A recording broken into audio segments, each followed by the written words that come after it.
Hello everyone and welcome to another video. In this video we're going to be discussing a very critical pain point that many parents who have kids with autism and maybe kids who have ADHD as well are going through.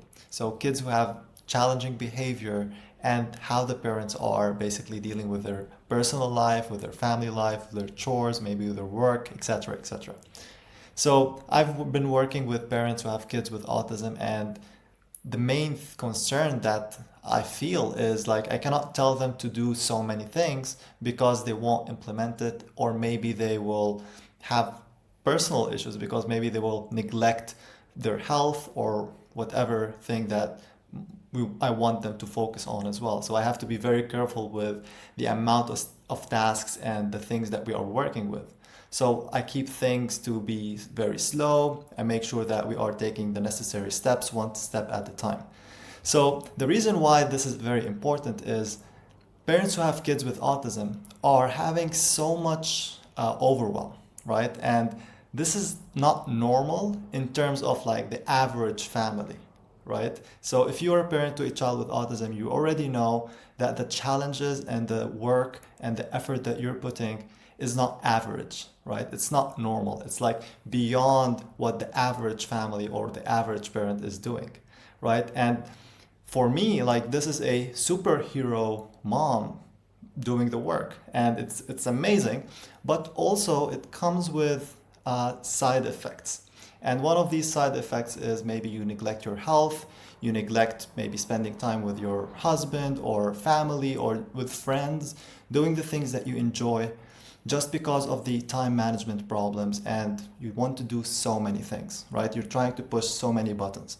And I face that with my clients, of course. I've tried to prioritize as much as I can, and I work with the essential things that we need to do in our plan so I can help them in their child's recovery.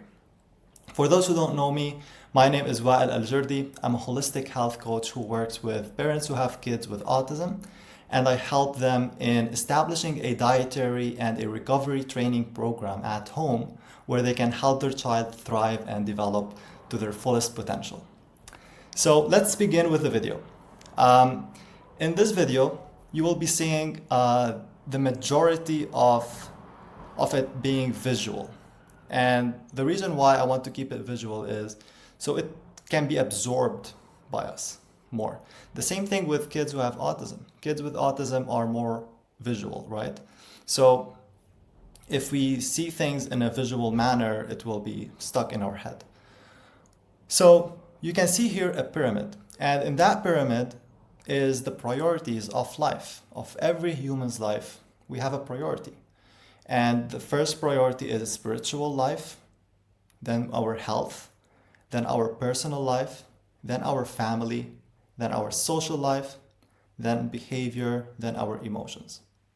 We have these hierarchies, these priorities that we cannot basically mess around with. So you can see, like, we're talking about time management and managing priorities, but time is not that important. All what we have to think about is the priorities. If we get the priorities right, if we focus on the main things that are needed, then our time will basically be spent wisely. Okay? So as long as we have this mind frame in our head and we are remembering it throughout the week, throughout the day, because basically, I have to be honest, like we all forget, right? We are forgetful creatures. I'm not perfect, you're not perfect, no one is perfect, right? We always forget things. So we have to refresh our memory to revisit that and know what are the priorities in our life, right? Our major priority is our spiritual life. So to be fair, like you do have a lot of urgency. And I know, like it's an urgency because we want to work with the child. We don't want the child to grow and then it will become very hard for us to work with the child more, and maybe the recovery won't be full, right? So I can see the urgency that you have. But we have to be very careful here because we don't want the urgency to mess around with the pyramid. Okay, because if the pyramid is messed out, like it's not in the correct order, then there will be a lot of challenges, not only with the autism recovery, but also in your health. Okay, and maybe in your relationships as well. So for me, this is something that is a priority in like addressing, because if we're not having these priorities set, then there will be a lot of problems in our life that will start to be emerging. Okay, so the urgency to help your child recover and start healing, we have to put it on the side. We are aware of it, we acknowledge it, and it's a fair reason why you have this urgency. We want to transfer it to be a drive, like a positive force, not a negative force, because if we allow it to be a negative force, then it will affect our rest of the things. So prioritizing the stuff that we have in our life, like spiritual life, we all need that spiritual connection with God, Allah, whatever your religion is, we need that spiritual aspect in our life. Okay, so prioritize a time where you're having like a moment with yourself, with a creator, and just connecting at a spiritual level. Okay, alone by yourself. You can have a notebook and write. Just connect spiritually. This is super important. Okay, and you can connect spiritually in different ways. Of course, you can read the book and just connect spiritually. Like, this is very important. We always want that priority to be throughout our day, right? It's not like only in that section, but throughout our day we have this faith, we have that spiritual aspect. Okay, then after the first priority, then we have to look at our health, right? We're always going to pay attention to our health. Okay, if we think about it, like, you are mothers, you are families, you are maybe fathers. Of course you love your kids, but you have to love yourself to take care of your kids, right? So prioritizing your health is an essential aspect. So who is more important? Is it you, or is it your kids? I think like it's you, right? Because if you take care of yourself, then you're able to be taking care of your kids. So that's why like this law of nature had prioritized these things. And then after health comes your personal life, like things that makes you happy, things that makes you maybe feel good, right? Maybe learning something or reading something that you wanted, doing something that you love, right? And of course, then we have the family, because now we're channeling all that energy from the spiritual life force to health, healthy energy, to personal life, happiness, to the family, right? And we're bringing all that positive energy to the family. We're not taking away from the family. I know you're mainly family oriented, and as all mothers, fathers who are loving their families, but we cannot neglect these aspects. Okay? Then of course we have the social life, the behavioral life, the emotional life, which is basically we want to be aware of our other priorities and try to improve them as much as we can. Okay? So this is just very important, and I went through it briefly. But also, I want to be discussing several visuals, as I said. The second visual here is, oops, no, wait, 1 second, I'm gonna fix that. Okay, so the second visual is this scale of balance. We have the main scale, which is represented by faith, right? It's the main pillar. And without faith, we will not be doing anything, right? We will be depressed, we will be anxious, we will be lost, right? So we need that aspect, just spiritual life and health as well. So then we have you, which represents the major aspect of your life, like what are you managing, etc. And then on the other side of the scale, you have your personal life and kids and family and your child who have autism, right? So for you as a parent, as I was saying, like you're not living like regular parents, right? Like you're giving way more than what other parents are doing, and you have so many things that you have to work on, right? Like you're dealing with your child, you're also maybe working on their diet. You're worried, you're trying to engage with them as much as you can, you're trying to put in some trainings. So when it comes to like your life, it's different than the average.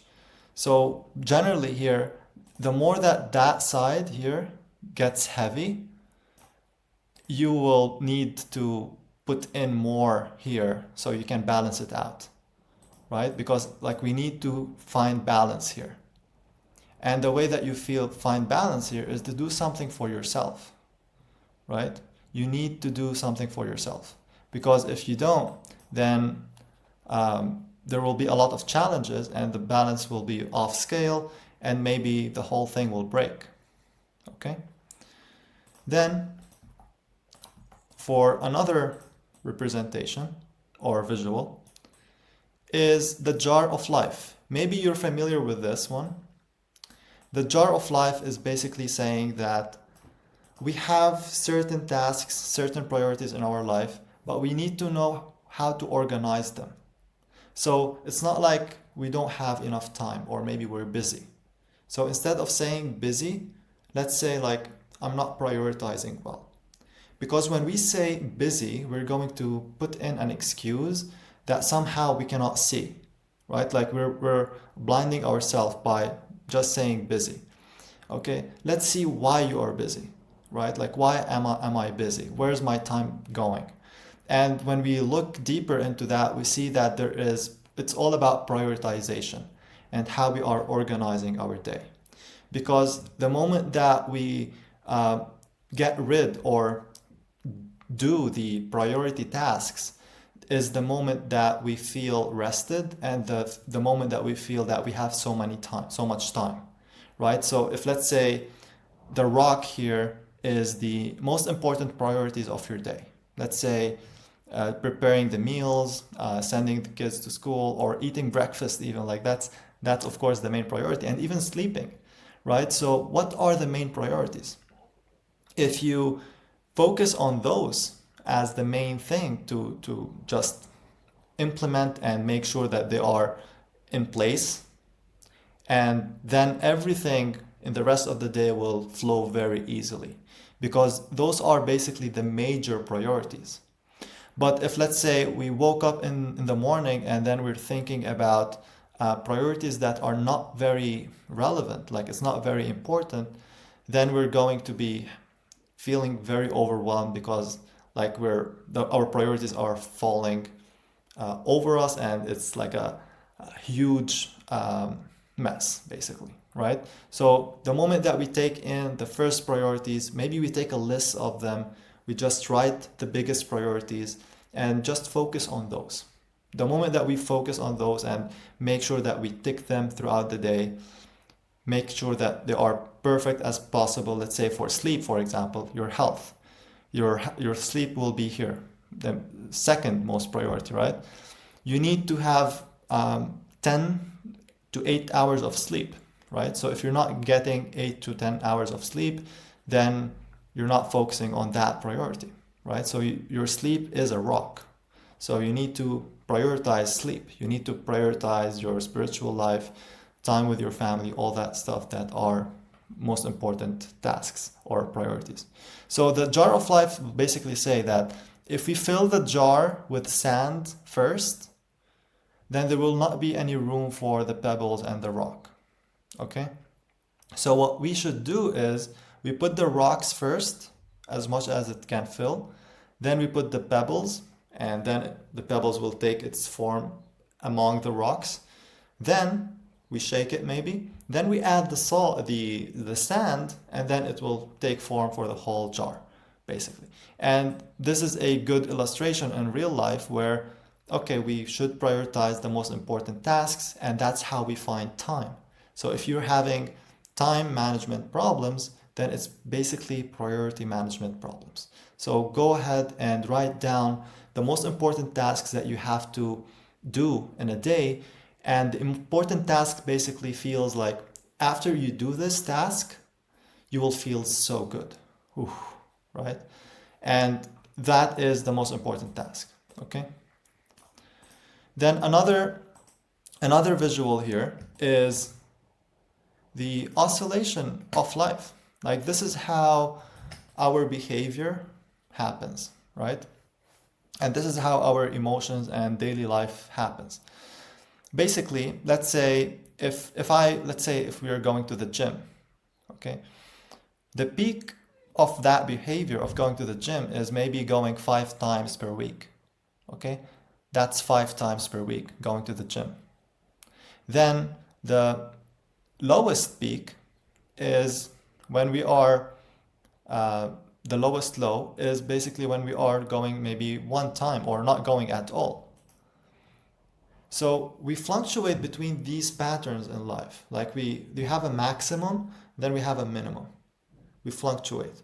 But the key is to find balance, to find the thing that we can do every day easily, right? The same thing with autism. Like kids who have autism will also fluctuate in their recovery and their journey. Okay, they will have an increase high, and then they have a low, then they have a high, then they have a low, etc.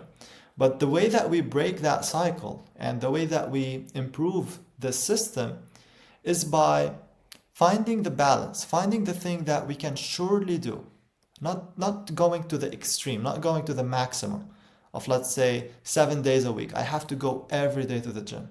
No, let's choose maybe going 4 days to the gym and doing maybe half an hour or 4 hours, or I mean 1 hour, 40 minutes, right? Or maybe going for a walk. And then with time, that's going to be the standard, right? So if we are managing to do something for an extended period of time on a daily basis, like let's say going for a walk on a daily basis for 10 minutes or 20 minutes, okay? And we do that and we work on not going to the extreme, but just making that a standard. And what happens here when we do this as a standard, the low will start increasing. Okay, so it will not be that low, like not doing anything, staying at home, not exercising. No, it will increase. So it will be here. Like, okay, I'm like, the least that I can do is walk, you know? And this is how we are going to improve ourselves and in alignment with our, of course, priorities, and of course help the kids. Because kids who have autism tend to fall back into their old routines very easily. So kids who have autism, they always need that push. They always need that push and motivation so they can push forward. And the moment that they don't find that, because maybe they feel it's too much, they will fall back. Okay, but the goal is not to give too much, to give something that is average, not too hard, but still pushing the child, but not going to the extreme. And then after we do this, we set a standard. Okay, like this is the standard. I don't want you to regress further back. Okay, like it's not allowed for you to regress backward. This is what we want. And you set these goals, and that becomes the standard that the child will start maintaining. And with time, the child will actually have this as a standard, where basically this is the worst behavior that the child can do. It won't get worse than that, right? But if we allow the low and the high to happen, then there will always be this fluctuation and maybe also regression if it goes beyond our control. I hope this makes sense, and I hope I motivated you with this and it was helpful. There's a link down below if you want a more thorough approach and coaching maybe. And also there's another link for the Facebook group. Leave me a like and a comment if you enjoyed this video, and let me know your thoughts on this topic and how do you deal with your priorities.